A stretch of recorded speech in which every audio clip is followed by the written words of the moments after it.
Šiandien su manim čia ant šitos terasos Vidmantas Patamsis ir jis, kaip jūs žinote, aktyviai filmuoja ir fotografuoja drono pagalba.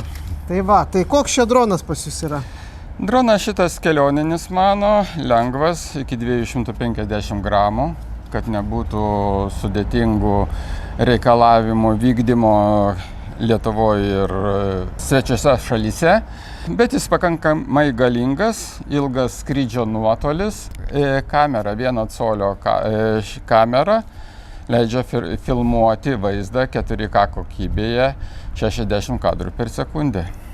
O tarp kitko, čia va, matau, pas jūs yra kažkoks numeris užklijuotas, ne? Taip. Ką tas numeris reiškia dabar? Šitas numeris rodo, kad tai unikalus numeris drono valdytojo. Pagal šitą numerį galima nustatyti, kas yra to drono valdytojas.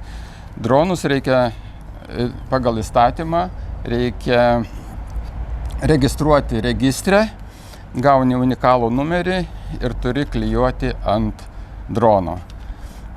Tai jeigu dronas kažkur nuskrenda, pasimeta, pagal tą numerį jums galėtų gražinti radęs žmogus tą droną? Ne tik tai gražinti, bet gali ir nubausti, jeigu ne vietoj jisai nukris ar kokie bus kiti. O tai kokie būtų pagrindiniai tokie reikalavimai skrendant su tokiu dronu? Ko reikėtų saugotis, ten atstumai nuo žmonių, nuo pastatų, kažkas tai tokio? Taip, dronai skirstomi kategorijas. Čia yra A1, C0 klasės iki 250 gramų. Jiems yra apribojimai šiek tiek mažesni, bet reikia juos vykdyti. Negalima skristi virš minios, virš pavienių asmenų galima skristi, bet reikia vengti to. Negalima skraidyti be abejo draudžiamose zonose, ligoninių teritorijose, mokyklų, įkalinimo įstaigų, policijos, oro uostas, turbūt, karinė bazė. Tai karinės bazės, tai čionais. Ir visada reikia, nežinomoje vietoje, reikia pasitikrinti žemėlapyje, leidžiamų zonų žemėlapyje, kur yra leidžiamos zonos ir kur yra draudžiamos zonos. Šių dronų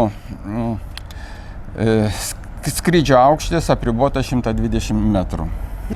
Supratau. Tai va. O jūs irgi įsilaikęs tą kaip ir vairuotojo pažymėjimą esat, ar ne? Ar sunku buvo? Noriu paminėti, kad be registracijos numerio, kad skraidyti su šiuo, kad ir šiuo mažiuoju dronu, internete reikia išsilaikyti drono nevaldytojo, piloto licenciją.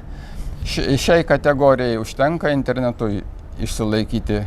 Klausimai nelengvi, sukti tokie yra, kartais reikalauja perteklinės informacijos, bet kadangi aš jau skraidau 9 metai, tai ir praktika, ir teorija jau įaugo į kraują.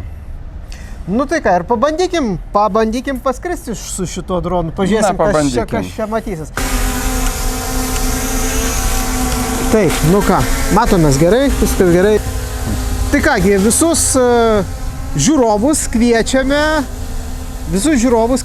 atvykti kovo 25 dieną į Vidmanto Patamsio kūrybos vakarą, kur galėsite sužinoti daugiau ir apie filmavimo dronų, ir apie Vidmanto Patamsio fotografiją, kuri, aš manau, jūs nustebins. Iki, skrendam.